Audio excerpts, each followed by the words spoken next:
Ahojte! Tak ja vás zdravím s mojimi novými dredíkmi, krásnymi, voňavými, umytými, dopletenými a upravenými. Veľa ľudí sa ma pýtalo, že kam chodím na dredy, ako si ich upravujem a ako sa vlastne takéto dredy robia a aká je o to starostlivosť. Tak som vás chcela pozvať so mnou na dnešnú dredovačku. Ahoj, vítaj. Ja som tu práve s dredulenkou. Má úžasnú kvalitnú prácu, tvorí v Trnave a vlastne chcela by som vám ukázať, ako robíme celé tieto dredy. Čiže ako môžete vidieť, mám to celé neupravené, vlastne vlasy mi vyrastajú.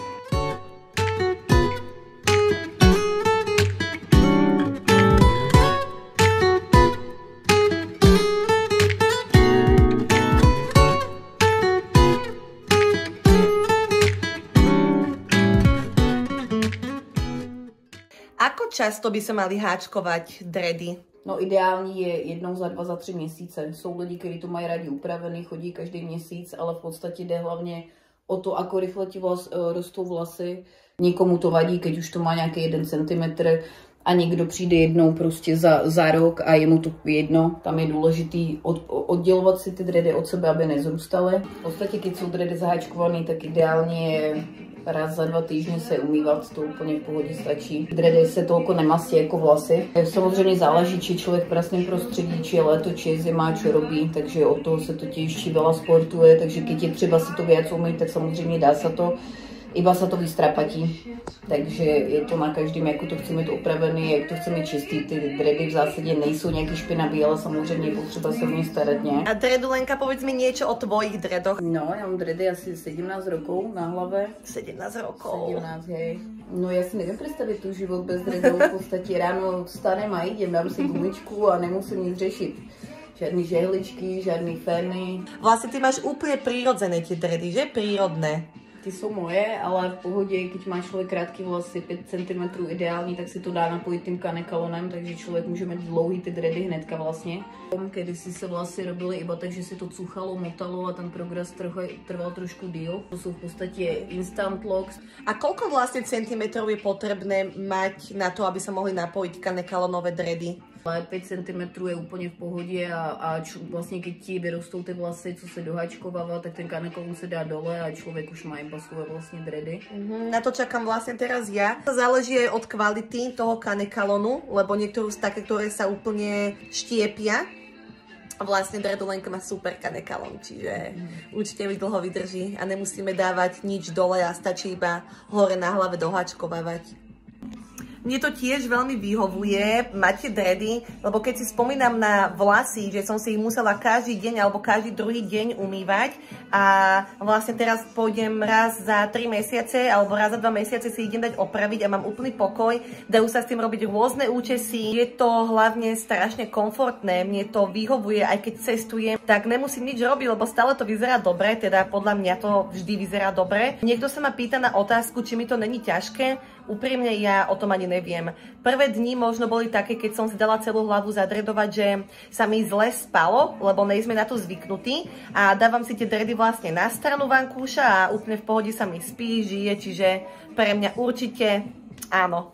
Akorát riešim to, že idem teraz k moru a budem tam mesiaca v kuse kúpať. Si myslím, že super je, keď už je člověk takto viac, jakože pri tom mori, tak ta slaná voda, ona je trošku spevní ty dredy, ale jasné, že budou se aj trošku vystrapatět. Takže co já vidím jako efektivné, tak keď jsou už také polomokré, tak si je pořádně poválet každý večer. Ono se to tak viac v podstatě zalokuje. Si ich šúlať.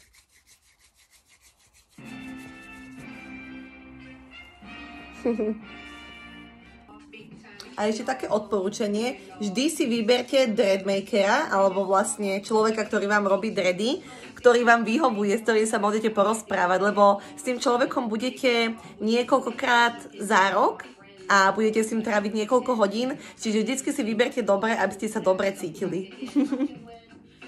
dredy majú aj taký hlbší zmysel, pretože napríklad v Indii tam majú čím dlhšie dredy, tak tým vyššie Božie napojenie. Kamarát, ktorý vlastne chodí do Indie a má tie dredy až po zem, tak ho berú až za takého svätého človeka a niektorí sa mu dokonca až kláňali.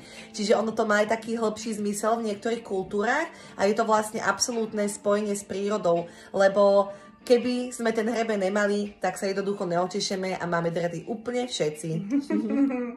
Dneska, keď se tu někomu lubí, ty dredy si dá iba na nějakou sezónu, na 2, alebo si nechá urobit pseudodredy, což je v podstatě těž z kanekalonu z umělého vlákna urobený dred, ten se iba vlastně vlas se obmotá okolo toho dredu. To je tak na 2 měsíce, čiže člověk si to může na začátku oskoušet, že či vůbec by se mu, ako by se mu s tím žilo s tými dredami, či by se mu to páčilo, nepáčilo. Ne každý, kdo má dredy, fajčí trávu, bere nějaký drogy. Takže když se to někomu páčí, nemusí se toho bát a může to vyzkoušet. Ty pseudodredy se dají vlastně opakovaně naplejtat. Můžou se měnit i farby, to už je zase na človeku, ale verím, že ten, kdo to raz oskouší, tak ty dredy prostě chce. Ja som presne takto začínala, mala som vlastne celý život, iba začala som jedným dredom zo spodu, potom som ich postupne pridávala, až dokým som si nedala tieto pseudodredy, ktoré sú dočasné na celú hlavu. A už vlastne po 3 týždňoch som zistila, že ja tie dredy chcem, tak som si to dala celé dole a urobili mi takéto krásne dredíky a som s tým najspokojnejšia na svete. Dredulenka, aj ty robíš pseudodredy? Robím aj pseudodredy, tady ty dredovlnky jsme začali vlastně zkoušet, takže možností je viac, třeba se na to podívat, že co všetko se dá, nedá, ale možný všechno ne, není odpověď.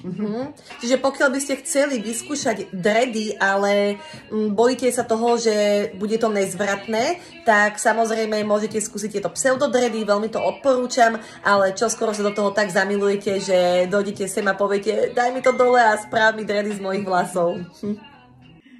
Tak teraz nám vlastne zostali takéto vlasy, môžeme ich buď zašúľať a nehať ich takéto dĺžky, alebo napojíme vlastne kanekalon, ktorý vypadá asi takto nejako.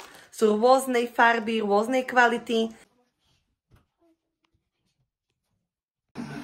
Tak teď si ustřihneme kousek kanekalonu, záleží, jako to chceme dlouhý napojovat, nám bude stačit teraz úplně bohatě toto na ten kousíček.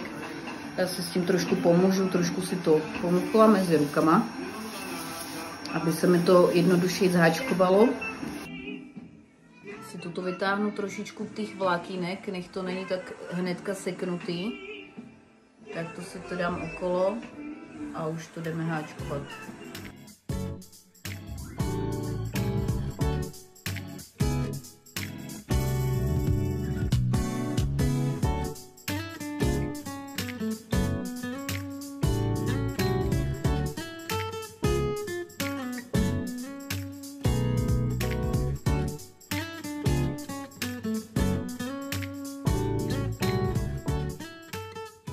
Na dredy sa dajú použiť rôzne ozdoby, napríklad tu vidíme na dredulenke krásne korálky rôzne, čiže to už je naozaj na vás, ako si dredíky ozdobíte. Čiže ideme na môj nový takýto biely dred, dať také obmotanie nitkou. Já používám povoskovaný motůzik, lebo ten vydrží nejdlhšie.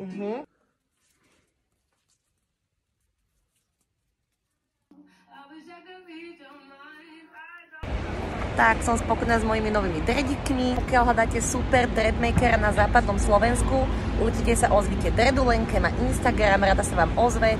Tu vám dávam na ňu kontakt a veľa šťastia s vašimi dredikmi. Ja už som vo Viedni na letisku, tak vás zdravím, ja pokračujem na mojej cesty.